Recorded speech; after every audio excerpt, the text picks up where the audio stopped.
నీకోసం పార్ట్ 3. పెళ్ళి ఖాయమైనప్పటి నుంచి చూస్తున్నా. కొంచెం నాతో ఏదైనా మాట్లాడొచ్చు కదా. నీతో మాట్లాడాలని ఉంది, కానీ నువ్వు సిగ్గో బిడియమో తెలియదు. పెద్దగా మాట్లాడడానికి ఇష్టపడటం లేదు. ఎందుకో తెలుసుకోవచ్చా అని అడుగుతుంటే అప్పుడే నందు నందు అని మహాలక్ష్మి పిలుస్తూ ఉంటుంది. అత్తయ్య పిలుస్తున్నారు అని చెప్పి అక్కడి నుండి వెళ్ళిపోతూ ఉంటుంది. సరే వెళ్ళు అని రాజేష్ ఇక కాఫీ తాగుతూ ఉంటాడు.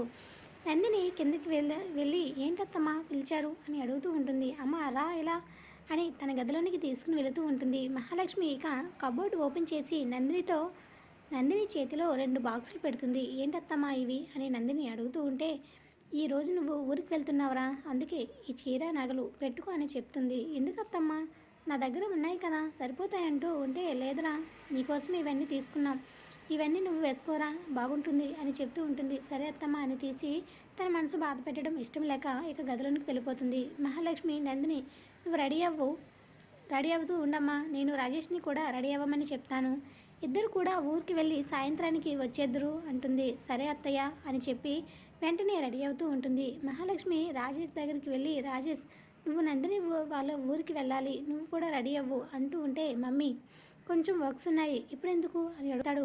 మహాలక్ష్మి లేదు నాన్న, పెళ్ళైన తర్వాత అమ్మాయి వాళ్ళ అమ్మ వాళ్ళ ఇంటికి వెళ్ళడం ఆచారం అని చెప్పేసరికి సరే అని రాజేష్ ఇక రెడీ అవుతూ ఉంటాడు.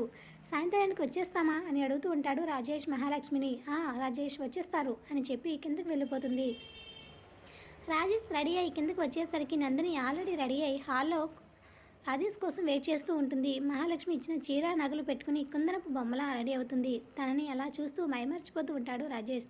నందిని చూస్తూ ఎదురుగా ఉన్నది కూడా చూసుకోకుండా వెళుతూ ఉంటే స్లిప్ అయి పడబోతూ ఉంటాడు. టక్కున నందిని గమనించి తనని పట్టుకుంటుంది.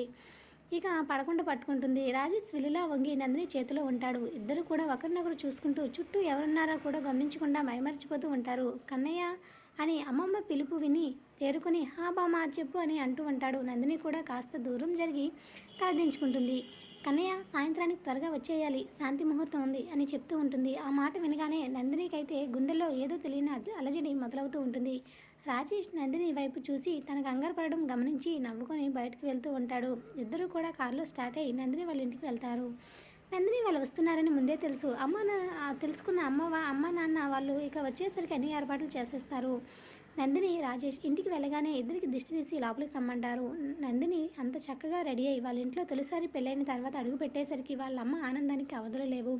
బంగారు బొమ్మల నందిని ఉంటుంది. అల్లుడికి మర్యాదలు చేసి కూతురితో కాసేపు కబుర్లు చెప్పుకుంటూ ఉంటుంది. నందిని రాజేష్ సాయంత్రం వరకు వాళ్ళ అమ్మ వాళ్ళ ఇంట్లో ఉండి తిరిగి ప్రయాణం అవుతారు. నందిని మాట్లాడొచ్చు కదా, కారులో అలా సైలెంట్గా ఉంటే నాకు ఏదోలా ఉంది అని రాజేష్ ఎంతన్నా కూడా మీరు మాట్లాడండి నేను వింటాను అని చెప్తూ ఉంటుంది. నందిని అయ్యో పెళ్ళయింది నంది, ఇంకా సిగ్గేందుకు, నేను ఈ భర్తనే కదా, ఎందుకు నా దగ్గర అంత మొహమాటం, నువ్వు నాతో ఫ్రీగా ఉండొచ్చు అని రాజేష్ అంటూ ఉంటే సరే అన్నట్టు తల ఊపుతూ ఉంటుంది. రాజేష్ ఐస్ క్రీమ్ పార్లర్ దగ్గర కారు ఆపుతాడు.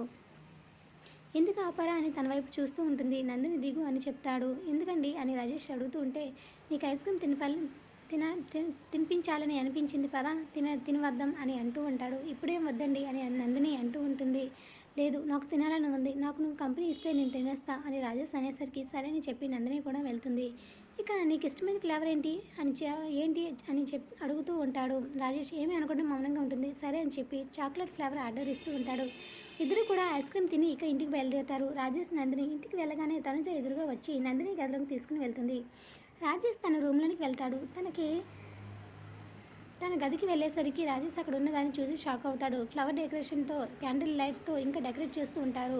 రాజేష్ అదంతా చూసుకుని చిన్నగా నవ్వుకొని ఫ్రెష్ అవ్వడానికి వాష్రూమ్లోనికి వెళ్తాడు. అప్పుడే మహాలక్ష్మి తన కోసమని పట్టుపంచే తీసుకుని వచ్చి బెడ్పై పెట్టి రాజేష్కు చెప్పమని అక్కడ వాళ్ళకి చెప్పి వెళ్ళిపోతుంది.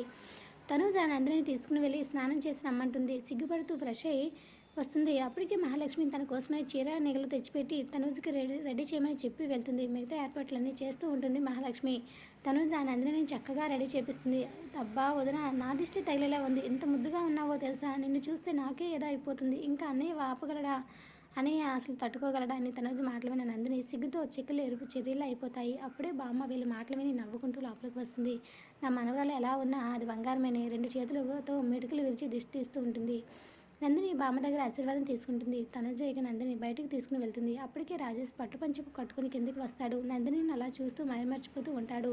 పాలమీగడ లాంటి తెల్లని చీరలో పూలు పెట్టుకుని చేతి నిండా గాజులు, మెడలో హారాలు, కాటుక కళ్ళు, ఎరిపికిన చెక్కిళ్ళు, ఎంతో ముద్దుగా క్యూట్గా కనిపిస్తున్న నందిని చూస్తూ ఉంటే అన్నయ్యకి టైం అన్నయ్య ఇంకా టైం ఉంది, ఇప్పుడే వదిన తినేసేలా చూస్తున్నావేంటి అని తనుజ ఆట పట్టిస్తుంది. మహాలక్ష్మి రాజేష్ను నందినిని దేవుడి దగ్గర తీసుకుని దండం పెట్టించి మిగతా కార్యక్రమాలన్నీ పద్ధతిగా చేపిస్తుంది. ఇక తన గదిలోనికి రాజేష్ని వెళ్ళమని మహాలక్ష్మి ఇక చేతిలో పాల గ్లాస్ నందినికి ఇచ్చి తన గదిలోకి తీసుకుని వెళ్తుంది. మొబైల్ సవ్వడి వినబడడంతో రాజేష్ ఒక్కసారిగా ల్యాప్టాప్లో వర్క్ చేసుకుంటున్న వాడల్లా తన వైపు చూస్తూ ఉంటాడు. డోర్ దగ్గరికి వెళ్ళాలా వద్దని అక్కడే నిలబడి ఉండిపోతుంది. ఎంతసేపటికి తను ముందుకు రాకపోవడంతో నందిని దగ్గరికి వచ్చి పాల గ్లాస్ తీసుకుని ఒక చేతిలో తనని తీసుకుని బెడ్ మీద కూర్చోబెడతాడు. చూడు నందిని, నువ్వేం టెన్షన్ పడకు, ముందుగా ఫ్రీగా ఉండు. ఈరోజు మన ఇద్దరి మధ్య ఏమీ జరగదు. నువ్వు నన్ను మనస్ఫూర్తిగా అంగీకరించే వరకు నేను నీపై ఎలాంటి అధికారం చెలాయించను. నువ్వు మనస్ఫూర్తిగా నన్ను యాక్సెప్ట్ చేయాలి. ఇది మా అమ్మ వాళ్ళ కోసం మాత్రమే, అక్కడ ఏమీ మాట్లాడలేదు అని రాజేష్ని చూస్తూ ఉంటుంది నందిని. అసలు రాజేష్ ఎందుకలా మాట్లాడుతున్నాడో కాసేపు నందినికి ఏమీ అర్థం కాక మౌనంగా ఉండిపోతుంది. నాకు తెలిసి నందిని, నువ్వు వేరే అబ్బాయిని ప్రేమించి బాధపడ్డావని తనుజ చెప్పింది. అందుకే నువ్వు పూర్తిగా నన్ను యాక్సెప్ట్ చేసే వరకు ఇవన్నీ మనము పోస్ట్ పోన్ చేసుకుందాం, వీఆర్ ఫ్రెండ్స్ అని చెప్పి ఇక ముందుకు చేపడతాడు. తీక్షణంగా రాజేష్ని చూస్తూ ఉంటే ఏం నందు నిన్నే అని రాజేష్ అనేసరికి తేరుకుని రాజేష్ చేతిలో చేసి వేస్తుంది. ఓకే, నువ్వు బెడ్పై అటువైపు పడుకో అని చెప్పి ల్యాప్టాప్లో వర్క్ చేసుకుంటూ ఉంటాడు.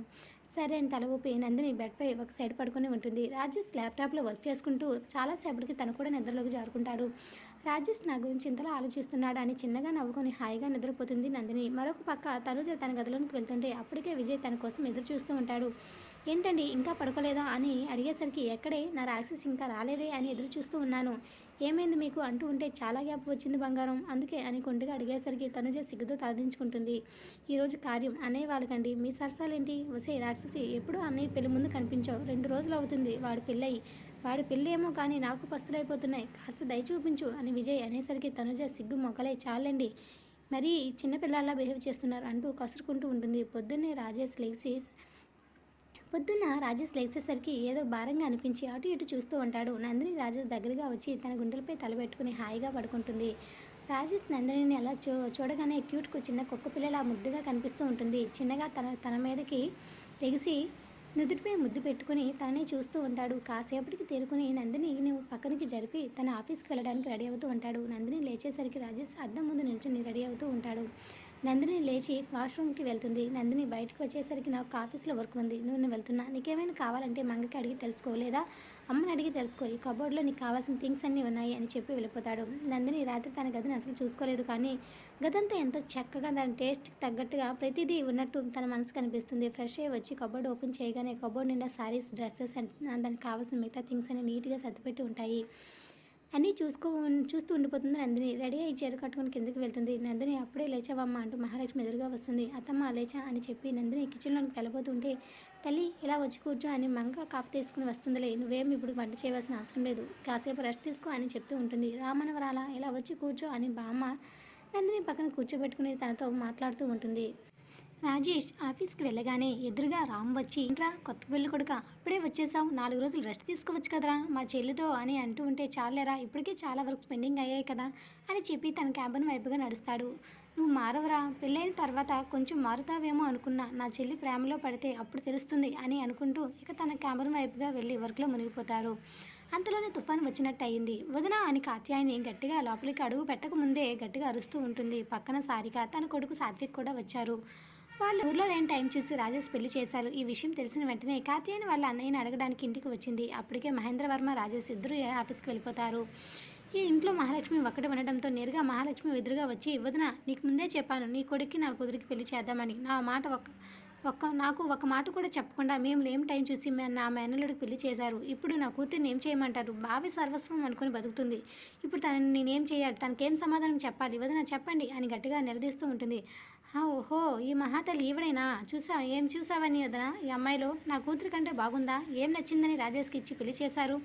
అంత అర్జెంటుగా చెప్పండి వదిన అని అంటూ ఉంటే, ఆ అమ్మాయిని మా అబ్బాయి అని లోపే ఆపేస్తుంది మహాలక్ష్మి. ఏదైనా వదిన, ఇప్పుడు నా కూతురిని ఏం చేయమంటారు చెప్పండి, దాని గొంతుకోసారి మీరు అని నోటికి వచ్చిన మాటలలో మాట్లాడుతూ ఉంటుంది. మహాలక్ష్మి తన తప్పు ఉన్నందువల్ల ఏమీ మాట్లాడకుండా మౌనంగా ఉంటుంది. కాకపోతే తన కొడుకు మనసు బాధ పెట్టడం ఇష్టం లేక నందుకి రాజేష్కి పెళ్లి చేస్తారు. లేదంటే సారికని చేసుకోవడం మహాలక్ష్మికి కూడా ఇష్టమే. అలా అని రాజేష్కు నందినికి పెళ్ళైన తర్వాత అలా ఆలోచించడం కూడా తప్పు అని మనసులో అనుకుంటూ, వదిన నువ్వేం కంగారు పడకు, సారికకు ఎందుకంటే మంచి అబ్బాయిని చూసి పెళ్లి చేసే బాధ్యత మాది అని అంటూ లక్ష్మి చెప్పేసరికి, చాలండి వదిన, ఆ మాత్రం చూసుకోలేమా, మాకు ఆ మాత్రం స్థామత లేదని చెప్పి అడుగుతూ ఉంటుంది గట్టిగా.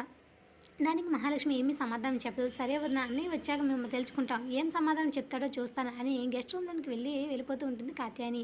సాత్విక్ మాత్రం నందు వైపు చూస్తూ ఉంటాడు. నందు మాత్రం దించిన తల ఎత్తకుండా మౌనంగా ఉండిపోతుంది. కాత్యాయని అనే మాటలకు నందు కొంచెం బాధపడుతూ ఉంటే తనూజ తన దగ్గరికి వచ్చి, నువ్వేం బాధపడకూడదునా అని నేను ఇష్టపడి పెళ్లి చేసుకున్నాడు కాబట్టి ఇదంతా మామూలే కదా అని తన గదులను తీసుకుని వెళ్తుంది. కాత్యాయని గదిలో కూర్చుని ఆలోచిస్తూ ఉంటుంది. అప్పుడు సారిక సాత్విక్ తన దగ్గరికి వచ్చి, మమ్మీ నువ్వు వాళ్ళతో ఇప్పుడు గొడవేమీ పడకు, గొడవ పడినా సారిక రాజేష్ల పెళ్ళి అవ్వదు. నేను ఒక ప్లాన్ చెప్తాను, అది ఫాలో అయితే సారిక పెళ్ళి ఖచ్చితంగా ఇంటి కోడలవుతుంది.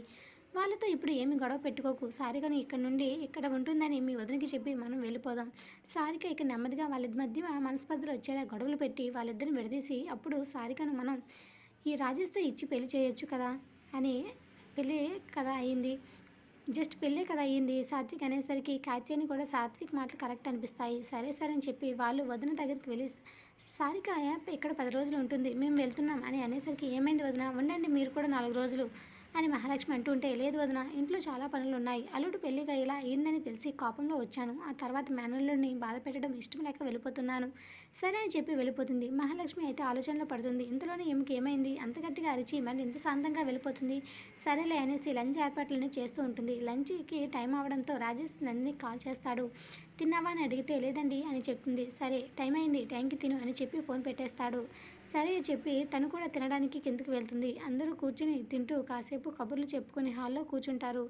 నవ్వండి, ఎంత నవ్వుతారో నవ్వండి, నేను చూస్తా, బావకి ఇది ఎలా దగ్గరవుతుందో నేను చూస్తా అని సారిక వాళ్ళ వైపు గుర్రుగా చూస్తూ మనసులో అనుకుంటూ ఉంటుంది.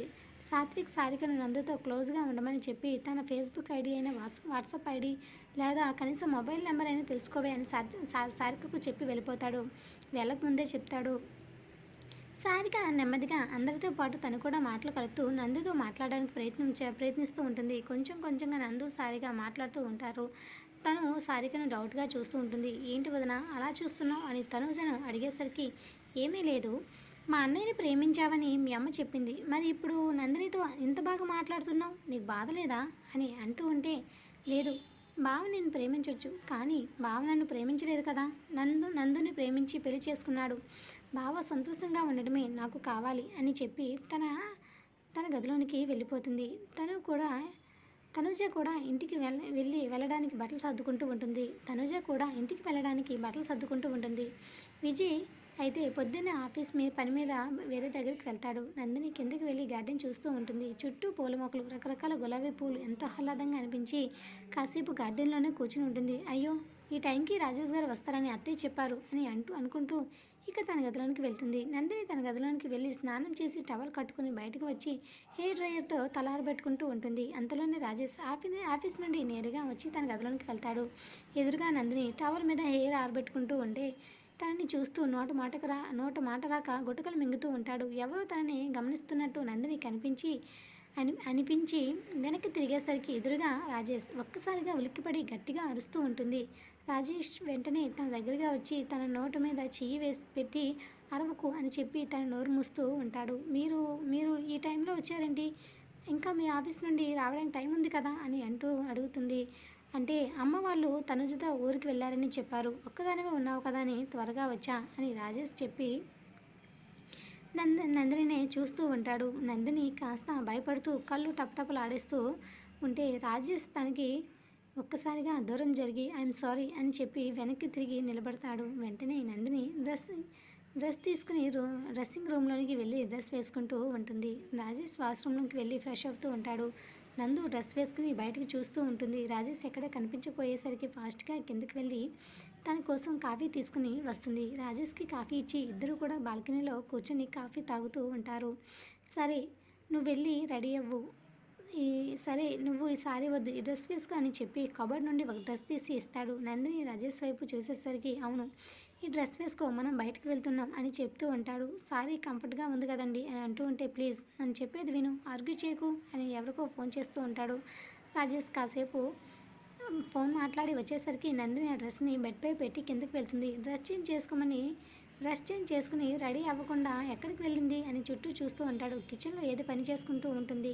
ఓయ్ ఇక్కడేం చేస్తున్నావే, కొంచెం కిచెన్లో పని ఉందండి, చేసుకుని వచ్చి రెడీ అవుతా అని నందిని చెప్పేసరికి ఇవన్నీ చేయడానికి ఇక్కడ చాలామంది ఉన్నారు, నువ్వు ఒక్కదానివే కాదు, వాళ్ళకి చెప్తే వాళ్ళే చేస్తారు, నువ్వు చేయవలసిన అవసరం లేదు. ఇక్కడ నుండి రాజేష్ చెప్పి తన రూమ్లో అక్కడ నుండి అని ఇక్కడ అవసరం లేదు ఇక్కడ అని రాజేష్ చెప్పి తన రూమ్లోనికి వెళ్ళిపోతాడు. ఏమైంది దీనికి ఇంత సీరియస్గా ఏం మాట్లాడుతున్నారేంటి అని అనుకుంటూ మంగతో చెప్పి ఆ పని కంప్లీట్ చేయమని తన గదిలోనికి వెళ్ళి ఇక రెడీ అవుతూ ఉంటుంది. అప్పటి వరకు రాజేష్ తన ల్యాప్టాప్లో వర్క్ చేసుకుంటూ ఉంటాడు. డ్రెస్ వేసుకుని వచ్చి అద్దం ముందు నిలబడి బొట్టు పెట్టుకుంటూ ఉంటే రాజేష్ ఒక్కసారిగా తలెత్తి చూసేసరికి ఎదురుగా నందిని షార్ట్ డ్రెస్లో ఎంతో క్యూట్గా కనిపిస్తుంది. తన దగ్గరగా అడుగులు వేస్తూ నెమ్మదిగా వెళ్ళేసరికి అద్దంలో నుండి రాజేష్ దగ్గరగా రావడం గమనించి ఒక్కసారిగా నందిని గుండె వేగం పెరిగిపోతూ ఉంటుంది. ఏంటి అన్నట్టు వెనక్కి తిరిగేసరికి ఎదురుగా రాజేష్. ఒక్కసారిగా ఇద్దరు తలలు కూడా గుద్దుకుంటాయి. హా అని గట్టిగా అరుస్తూ ఉంటాడు రాజేష్. సారీ అండి, అలా ఒక్కసారిగా మీరు వెనక్కి వచ్చేసరికి అలా అయింది అని తల రుద్దుకుంటూ ఉంటుంది నందిని. మరి ఇద్దరు కూడా పార్టీకి వెళ్ళిన తర్వాత అసలు ఏం జరుగుతుంది, వీళ్ళిద్దరి మధ్య మనస్పర్ధలు సాత్విక్ ఎలా సృష్టించనున్నాడు, వీళ్ళిద్దరు దూరం అయిపోతారా? వచ్చే ఎపిసోడ్ మిస్ కాకండి. ఇది రోజు ఎపిసోడ్ లైక్ చేయండి.